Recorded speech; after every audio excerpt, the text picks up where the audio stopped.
are fit and well. I am just gonna turn off the comments. There we go.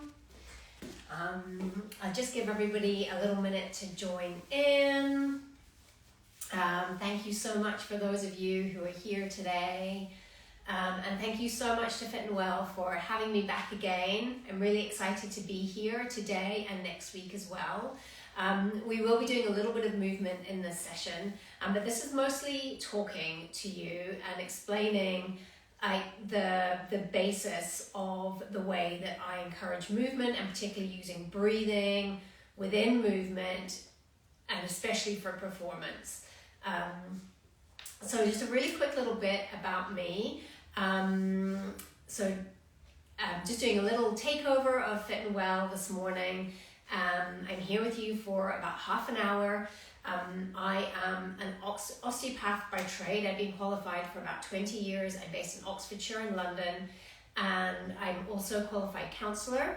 I trained in Pilates about 2 years after I did my osteopathy, and I love movement, and increasingly over the last 10 years have been integrating what is called positional breathing, or PRI, which stands for Postural Restoration Institute. It's something that came out of the States by an amazing guy called Ron Hruska, and has taken hold a lot in the US and is kind of slowly gaining ground here as well. So I'm really happy to share this stuff with you. If I was told that I could only do one thing out of all the things that I do, I would choose breathing with movement. That is what I would do, because it makes such a difference. I believe in it so much. I've been using it a lot with my clients recently, from 70-year-olds, 80-year-olds, just trying to improve their function.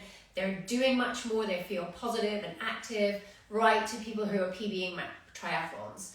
So and it's very easy to integrate with weights as well. So I love this work, and I love it for my own body. I absolutely know when I haven't been doing it, just the last 10 days. And so I would love to share this with you.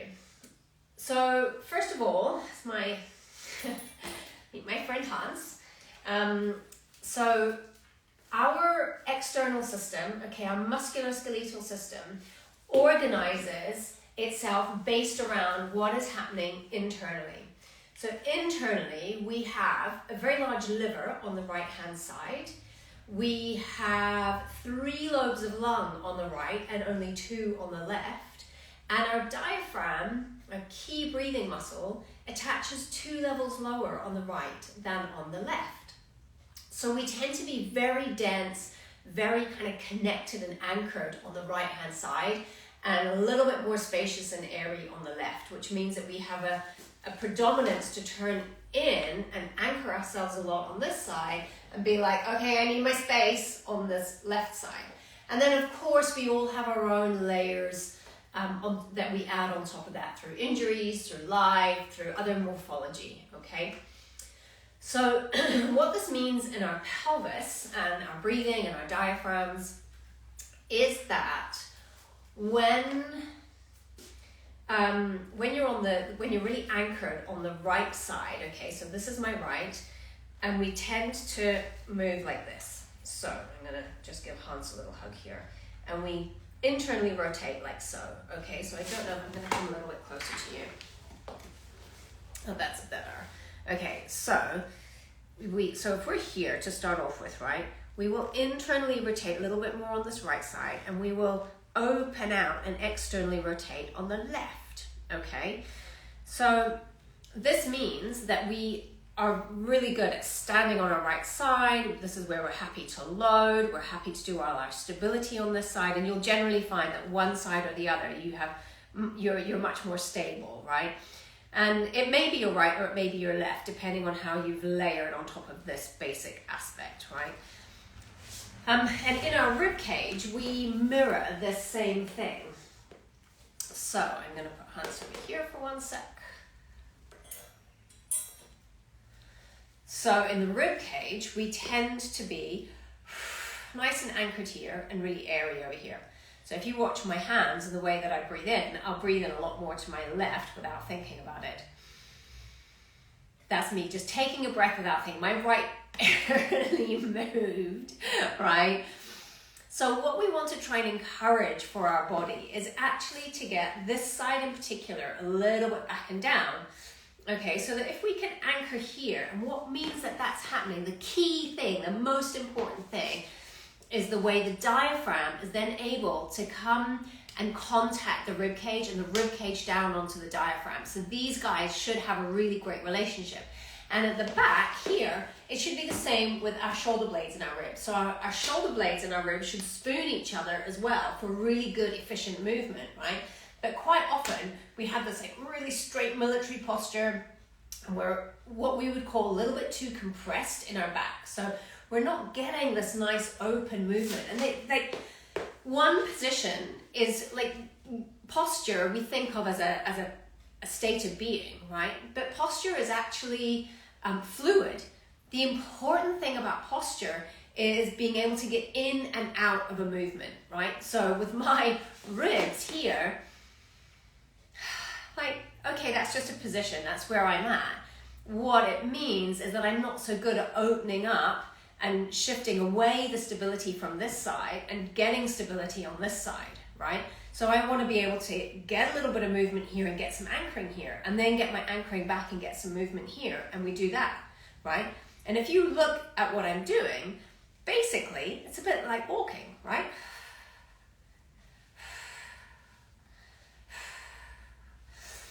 And our breathing is the same as our walking.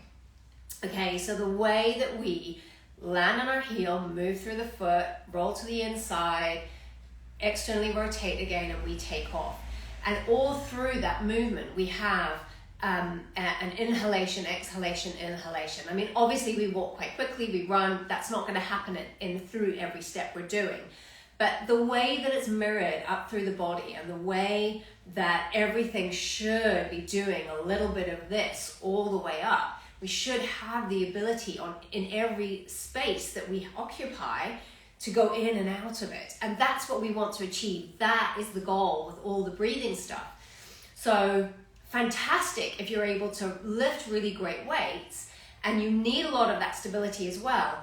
But if you come away from that a little bit and use like really great load and access those bits that have to be compressed to let you lift, if you give them more access, and when you come back to your lifting, you're really anchored in. You've got much more leverage. You're going to be able to leverage more power. If you're running, again, you're going to have much more leverage on your power. And the other thing that I really love about the way that this all connects is that we're talking about breathing. And breathing is so, so important for being able to find the ground, and find the ground in ourselves. So, you know, if you just let your feet be on the ground for a minute, okay, and just get a sense of what is contacting the floor. Get a sense of what is happening in the rest of your body.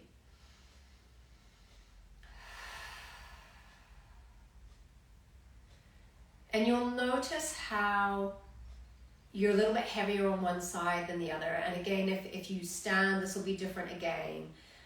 But we're so on the go all the time, and we've got a lot of stresses, we've got a lot of pressure on us. There's a lot happening, right? So it can be quite difficult to slow down and come back to ourselves really fully, or 70 to 80%. And it's really important because it's the same, it mirrors that sympathetic, parasympathetic state that we need to do. Like sympathetic is your fight and flight, and your parasympathetic is your rest and digest. We have to be able to go between the two for really efficient functioning. If we're staying in our sympathetic all the time, we get this cortisol overload, we're going into stress, there's an emotional component as well. If you stay in that for a long time, it can manifest in all kinds of ways, from burnout to diabetes, to heart disease, to chronic fatigue. So this is the other reason that I really love the breathing and the movement, because it is so integral to the way that we function in our body, our brain, and our heart. And that is my key driver, if you like. We can't separate these things out. And the way that PRI and the positional breathing uses breathing integrated with the body in this lovely getting into all corners and being able to get out of them and get back into them, right? Finding flow that really links everything together for me so beautifully. It's everything. So, how to help you understand a little bit more about what we do, because some of it is quite complex and it's a really, really different way of thinking about the way that we move, right? So, if we start off with thinking about the back of the rib cage, okay, I'm going to come side on to you just for a second. And quite often we think, okay, we need to sit up straight, right? Now, I would probably look to most people's standards like I've got a really lovely posture right now. And I have great straight shoulders and my back is nice and straight. But the thing is that actually I'm really flat. I'm going to take this off. You'll see that I'm really flat in my upper back, okay? So here, okay, I would like to get, now that's me taking my ribs down a little bit at the front. So I went from there to really letting this drop. And I'm using all these core muscles through here to do that, right? So again, if I'm sitting up straight, and that's me, I'm like being really good, right? But now I'm actually gonna let my ribs drop and my breathing expand my back. I'm gonna hold these lower ribs down, okay, and I'm gonna create a reach here, turning my sternum a little bit towards my right, my left elbow, and you're gonna watch me breathe into this space.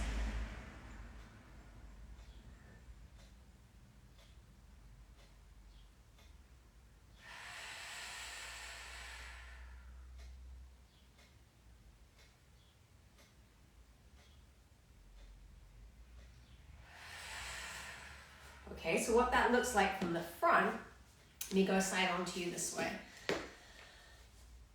And if I'm doing a normal breath, I go, right, and you get this, and flares up at the front, but we don't want to do that. We really want to get the pelvis and the rib cage stacked. So I'm going to roll back a little bit on my sit bones. I'm going to find my heels.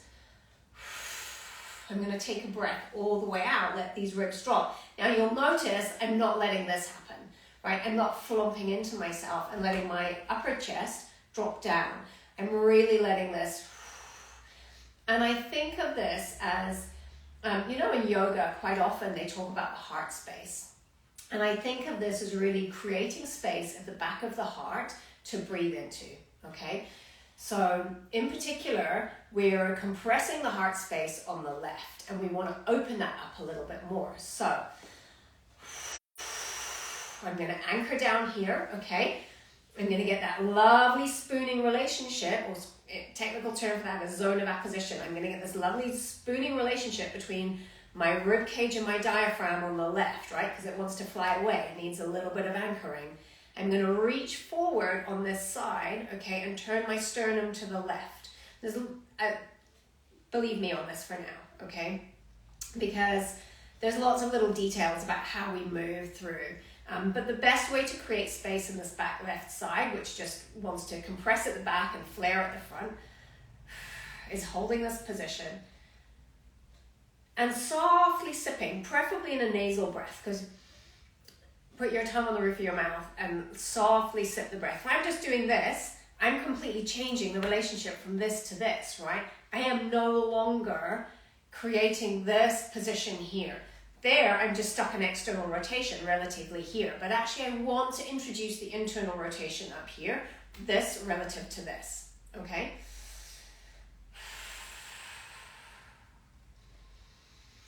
Now, if we want to add a different way of doing it, you can add a block if you have your hands up like so, okay? So you're like so, you can take your thumbs out to the sides a little bit, low ribs down, my sternum is still up. And we can come up. And we're reaching the shoulder blades around the back of the rib cage. So I'm not up here.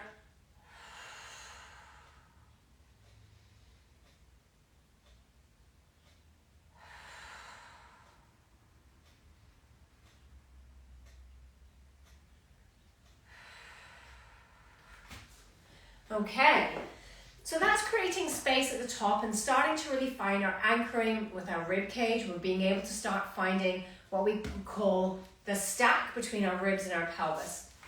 I'm going to lose my stool for a minute. And if I stand up, okay, now one of the positions that we might find, okay, now that's that same, like I'm really doing a lovely straight.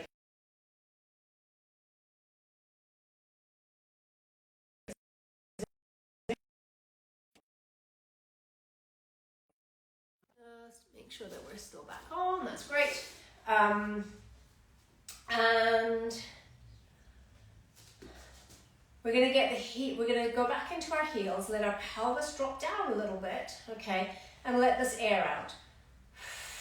Because what's really important in all of this is your hamstrings, and particularly the upper hamstrings. So you don't want to be here, okay? You don't want to be slouched forward and pushed forward, okay? You really want to let your pelvis stack above your heels, contacting the ground, trying to get that nice tripod of pressure on your feet. Nice long out breath to anchor down through these ribs, okay? Now, if we want to increase our movement, our internal movement through here, right? Because we want to get more internal rotation, we're gonna raise our heels a little bit. I'm gonna come back a smidge. Okay, we're gonna use a block. Now, if you find this awkward at first, you can do a wider thing here, or you can get a cushion or a couple of thin books. Okay, so raise the heels a little bit. We're gonna do, instead of like a hingy squat, we're gonna do a squatty squat. So we're really gonna use our knees, okay? So I want you to find the inside of your heel a little bit, and then the length of the ball of your foot. So, breathe out, squeeze the block, find the inside part of your heel, and then moving your knees forward. Oh, lost my balance for a sec. And come down and touch. I'm too far away. Here we go. And come down and touch. And down and down and down. Jish. Okay. And this will really, and you may well find, and you'll see that I start to kind of look for the chair. So watch yourself, and it's really helpful actually to set your phone up and record a little bit. And it's going to make your thighs work really hard. If you can add a reach, like even like so, or like so, where again you're getting this turn to the left, that can be really helpful. But make sure you're not compensating by doing this, because this is how we start to take away, right? And we just get that compression again. The back here, and we want to open these parts out, because that ultimately gives us much more access to what we're doing. Breathing all the way out, connecting here. Come halfway up, squeeze that block, let it tuck underneath.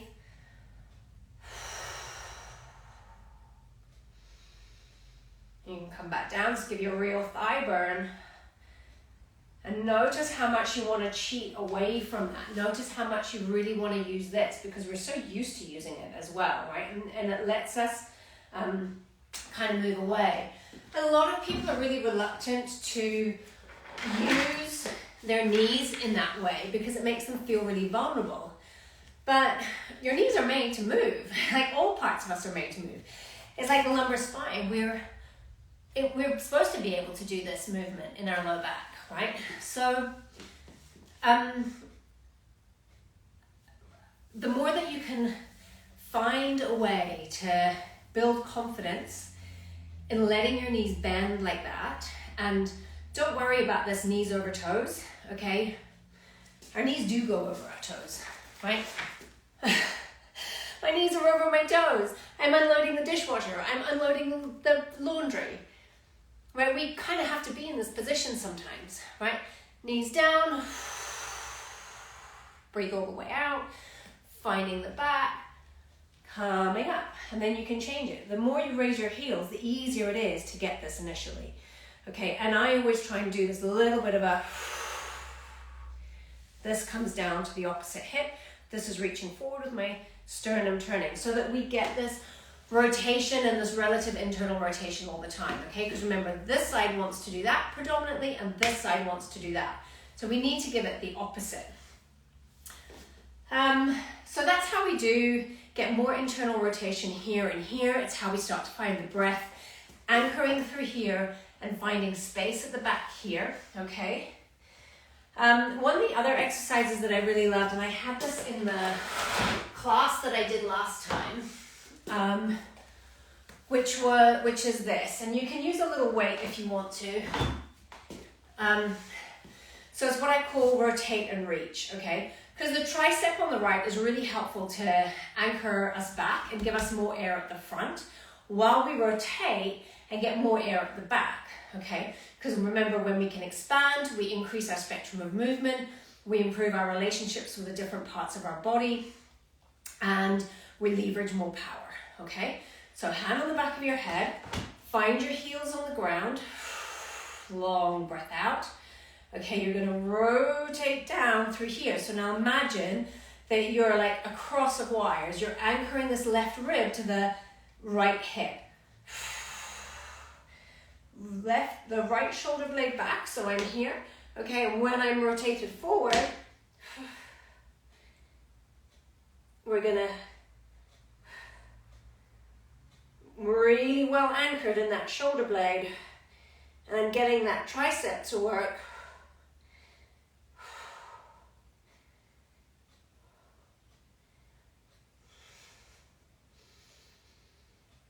Eccentrically, so in time under tension, increase that load.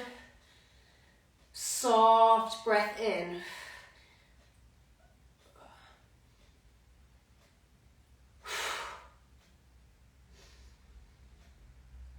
Slow, sipping breath in. Great, and I tell you what, I could really feel that opening up in my back. The benefit of doing a strong out breath sometimes is it kind of has this effect on the pelvic floor and the diaphragm. So in my classes, you'll see at different times that I might use different strategies where we do time under load, we do like really quick explosive stuff because we want to integrate tendon health, we want to integrate athleticism, and we're really trying to like build a whole framework right from this breathing position stuff that can be, not loaded at all, and also quite hard work, which you're going to find out in a minute. We're going to do a bear plank in just a sec. All the way to really powerful movements, really fast movements that integrate different aspects of our physiology. Okay, so now I'm going to do bear plank. I'm just going to move things over a little bit so that you can see me better through here. Get rid of that. Okay, you still got me. I'm just going to turn a little bit more so you can see my feet more on the wall. Okay, so this position isn't something that you're not aware of. You've probably done some variation of this before, but bear in mind what I've said, okay? So we want to have here, try and get the whole foot against the wall, and especially driving the heels. And as you do that, you're going to really find your upper hamstrings to do this. You're going to really make this bit work in your core. You're going to use the breath, and you're going to have your hands under your shoulders, okay? So, like so. Okay.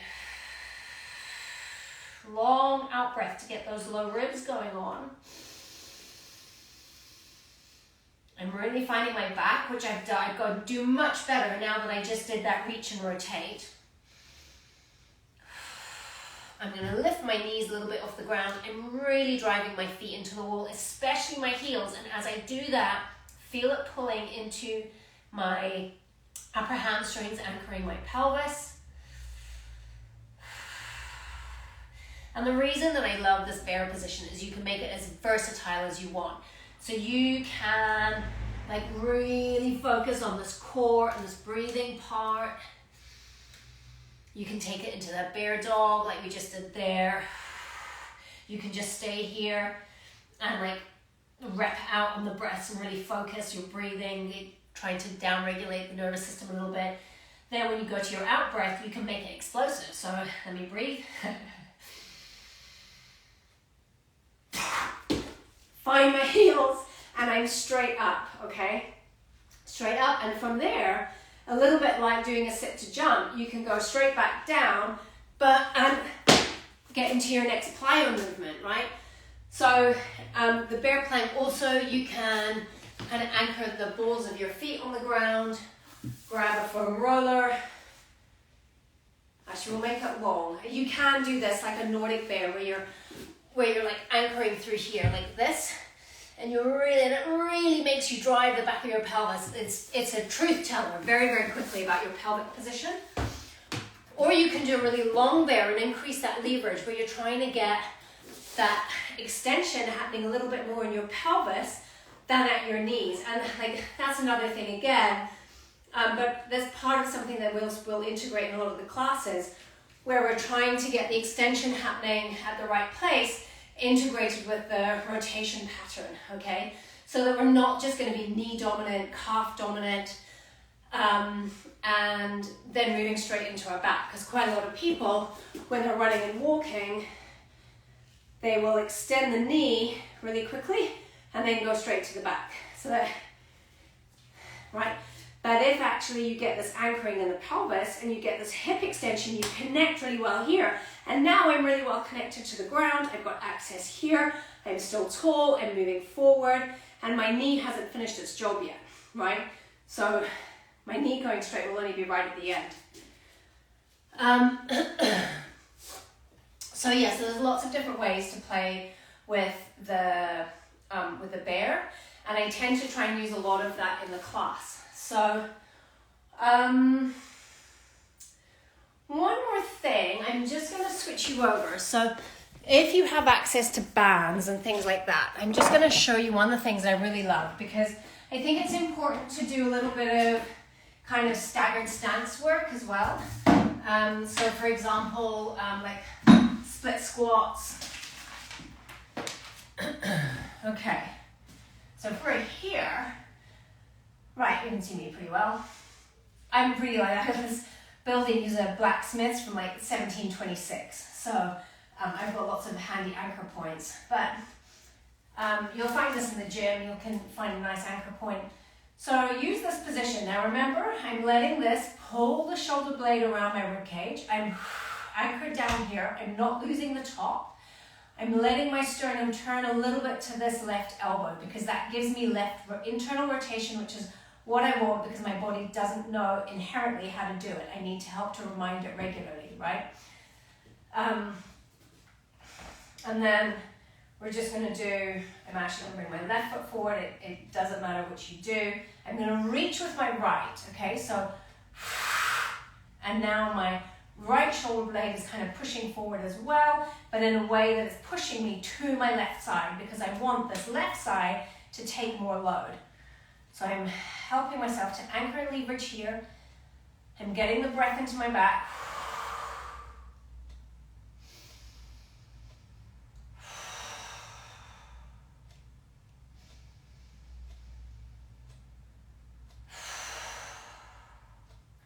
And I'm slowly turning my head to the right, because what we often have the habit of doing is thinking, well, everything else is going this way, so now I need to put my head that way, and we lead with our eyes, right, and all of our senses.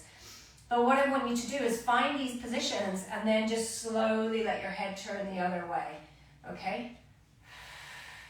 Because that's really great information for your nervous system, that actually you are safe, your body knows how to do this, you can trust this position, and you can integrate this position into your daily okayness in terms of your position and your physiology, right? That is pretty much it. That was like a whirlwind 101 on positional breathing. So guys, thank you so much for joining me on this. I hope that you enjoyed it. I did a class live for Fit and Well a couple of weeks ago now, so go back and check that out. I think the title of it was Pilates with Monica Frank. I've got a few things on YouTube, and I'll probably do a couple of lives really soon. So if you've got any questions at all, please do message me. I love to be in conversation about this stuff. I'm really happy to answer any questions. and we'll appreciate if you reach out. Have a great day. Bye.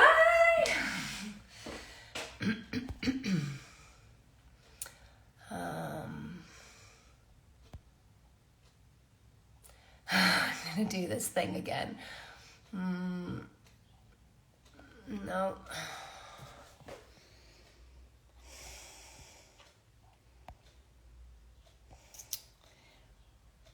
Okay, I'm gonna minimize. Hopefully I don't lose it.